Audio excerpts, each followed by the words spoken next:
This episode was brought to you by Pentester Academy, the leader in online cybersecurity education. Join over 10,000 professionals from 90 countries to learn security online. Also brought to you by Hacker Arsenal, artillery for cyber warriors. Visit us on hackerarsenal.com to check out our latest attack defense gadgets.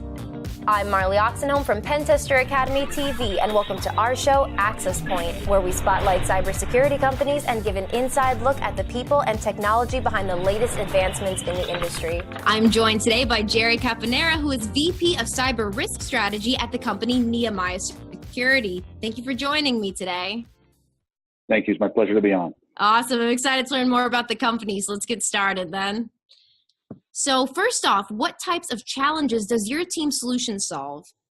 So our solution actually solves one of the bigger challenges in cybersecurity today, which is the disconnect that exists between the technology people in cyber and the business people in cyber.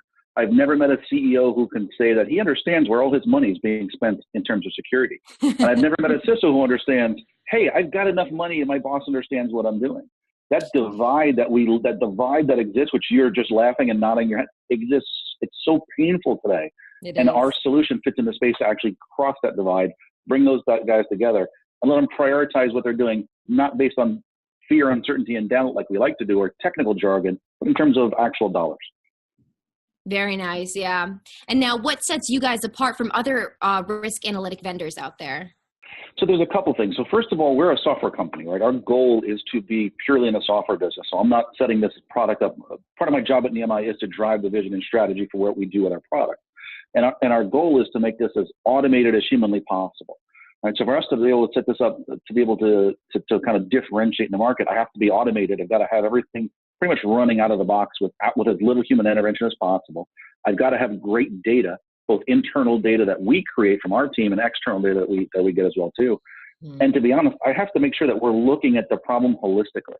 There's a lot of risk vendors out there today, and what they'll do is they'll tell you, well, the risk is this or the risk is that, but they're not looking at how broad the actual problem is, because again, they tend to look at it as point solutions or myopic versions within an overall methodology, if you will. So our methodology, our approach to quantifying this actually takes into account everything from the business to the attacker to the defenses to financial analysis of loss of time. That is the complete methodology for putting a dollar value on cyber risk. And we're the only ones I know of who've thought of that problem at that breadth, but they can also deliver an automated solution. Very nice. Yeah, because at the end of the day, I mean, executives want to know how much money is this going to cost me and where am I losing it and what's the value. So. And they don't want to wait 6 months to a year to get the answer when the thing can happen tomorrow and they're all out of a job a month from now. Yep, absolutely. And now, so what is your risk quantifier and what use cases does it help with exactly? So a risk quantifier is our platform that actually put the dollar value on cyber risk. So it'll actually take in information from the organization about the business in terms of purely dollars and cents. It'll take in information about the environment for the technology that exists, the vulnerabilities that are there, what are the defenses, and so on and so forth. And then what it'll actually do is it'll actually run its risk, it'll run our risk computations to tell the organization, here's your financial exposure. So the use cases, why people like that solution is the problems they're dealing with are, they're getting, for example, right now they're worried about, well, what am I spending my money on in 2019? I'm getting ready to do this whole big budgeting thing and spend $10 million, right? If you look at the business side of cyber, I think the spending last year was $85 billion, give or take. Wow. You know, the compound annual growth rate was 10% a year, which is ridiculous. And yet nobody knows why they're spending how much they're spending. So one of the biggest use cases we deal with is, look, here's the biggest attack that can hit you. And here's where it's going to hit you. And here's what you can do to prevent against that. So I'll give them that. So that use case is, first of all, understanding what the risk is. The second use case is, all right, what do I do about it? Because the reality is they can accept the risk. They can transfer the risk to insurance, like a cyber insurance program, or they can say, you know, we're going to spend money and we're going to buy new technology, people, and process to help fix the problem. They get to make that decision. And with RQ, I'll give them all three of those and help guide them down the path that they choose recommendations using a framework like a NIST CSF framework to say, here's where you should be doing that investment. So that's a big monster use case I just summarized in a very short period of time. And that's half of it. The other half of it is, as their year progresses, they're going to have all these great plans. And we all know the best plan, no plan survives first contact, especially when there's hackers in the world who think differently I run those programs before, so I know those people very, very well. Mm-hmm. And so the other big use case that we're involved in is once an organization has a plan and they're working, what happens if something pops in the world? What happens if there's a new exploit or vulnerability or something changes in my environment? There can be an out-of-band thing that causes a very large financial risk to the organization. And they have to know about it. We have to know about it. Not just, hey, here's another vulnerability, but there's a huge financial risk you hadn't planned for. Go deal with it. And so that's really the two big use cases at a macro level, which is kind of figuring out what their exposure is and how they're going to deal with it. And then on a continual basis going, okay, but keep an eye on my risks so that, it's like a stock ticker, right? If you have a stock and you say it's at $10 and it falls to $8, just sell at $8. Or if it pops to $12 and you want to make profit, make profit. I want to do the same thing with cyber risk with RQ is so that once you know what your accepted level of risk is, then you can say, if it goes out of band, tell me.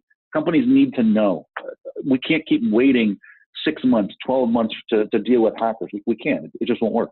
No, absolutely. And you want to have that full threat visibility map, like you said, so you can see every possible option and figure out what works best for your company. Absolutely. That's right. And now I'm wondering, how will Risk Quantifier help you differentiate between day-to-day activity and actual problems? That's a great question. That's a great question. And I think the way we help differentiate is we actually elevate the technical day-to-day stuff into business reality. So for example, I've spent time in the orchestration space as well too, the security orchestration space. One of the biggest challenges there was not that they didn't have data. They had too much of the data they didn't know what to do with. And the question really boiled down to, I have 1,000 alerts on a daily basis. Which ones do I deal with? Well, what if you could tie an alert or an endpoint or an attack to the most critical business system that actually powers what you do, but in dollars and cents? So then if you think about it, right, you're not just dealing with day-to-day activities, you're linking what you do on a day-to-day basis to the strategy your organization has. Wow. So we have that ability to create that, what I call it traceability, which is here's what's going on the lowest level to the business that matters to the finance at the top level. And that really is how we turn those day-to-day activities into meaningfulness for the business. Okay, very nice. Yeah, it seems like so many companies nowadays are dealing with alert fatigue and are just becoming numb to all of these issues. And that's the last thing we want at that point. Absolutely. And so now I'm wondering, yeah, go ahead. No, if you think about it, that's exactly right. I mean, many organizations I've talked to are dealing with alert fatigue, and they don't want to bring in yet another product that's going to throw yet more alerts. But then they're also getting pressure from their boards, and they're going, well, you have to do something. True. And then the CISOs go back and, but I don't have the people to do it. That's right. We're getting to the movie The Big Short with cyber very, very soon, where something's going to give. Yeah. If we don't start changing how we look at the problem. Yeah, absolutely. I couldn't agree with you more on that one. So now I'm wondering, if you are compromised, what does the process look like, and how does RQ fit in? So if you think about it, when you're compromised, the very first thing you have to do when you're compromised, you have to know you're compromised. Yes. That's the biggest challenge. And, everybody in security we're all compromised. That's kind of a given, right? That's the level playing field, is that we're all compromised today. Yeah. So the question isn't, are we compromised? The question is, let's prioritize the things I'm dealing with on that daily basis. Because if you're compromised and you're an e-commerce provider and it's November 26th, it's right before Cyber Monday, and you're compromised on your e-commerce server, that's really, really bad. You care more about that than you do on your internal company public, portal. So in terms of even if it's a really bad compromise on your company portal, I'm sorry, e-commerce, Cyber Monday matters more. And so what that compromise then does is, again, it kind of unites it back to where does it matter most for business? And the reason I keep coming back to this is I heard a gentleman say once, he says, we need to stop talking about ourselves as security professionals. And I've been in cyber for about a dozen years. I've done some really cool work in a lot of different places. He says, you need to stop talking about yourself as a cybersecurity person who works for a business. You need to think of yourself as a business person who knows cybersecurity. Okay. And so think about the compromise from what matters most to the business, because you can go and run around and do the greatest job, but if this little tiny hole in the one thing that really matters is compromised, it's much worse for the business. I want to help change how people look at cyber from just a technical thing into more of a business thing. Yeah, absolutely. It makes a lot of sense. And so now I'm also wondering, what does implementation and success look like? So that's a great question. I always like to tell people, you don't want to please don't try and boil the ocean with a match, right? That doesn't tend to work very well.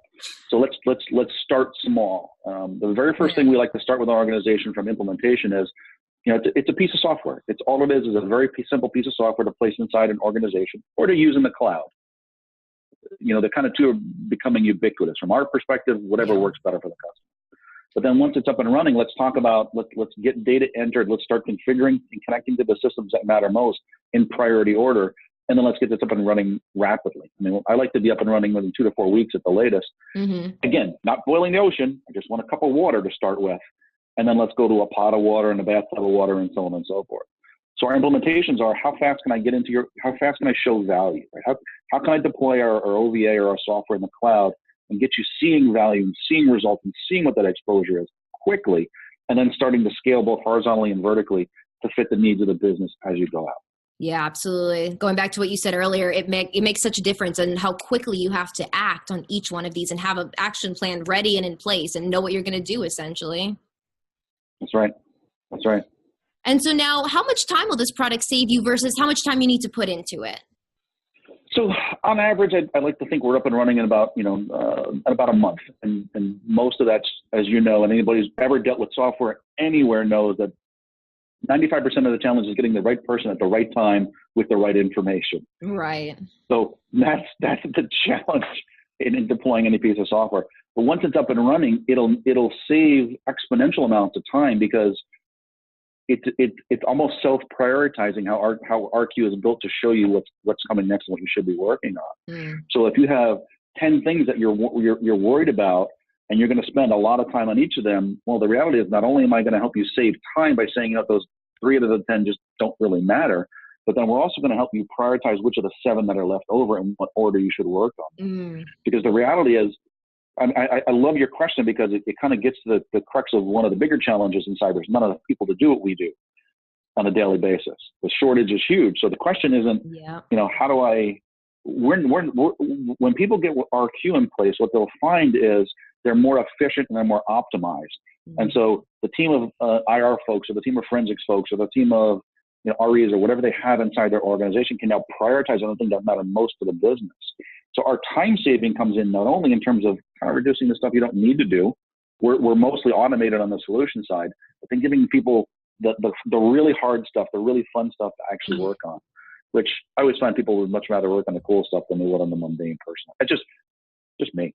No, true, absolutely. And then it really makes them care as well, and it makes them really want to help protect the company too. So now that kind of leads into my next question. How experienced does a person need to be in order to run this product? Not too experienced, to be honest.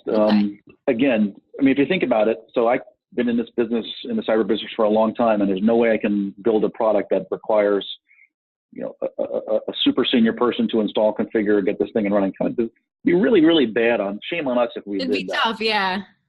It would. I mean, I'd be candid. It would be shame on us if we did that. No, so you can get our software up and running. If I sent a link to them to download the software, they can get up and running in about 20 minutes.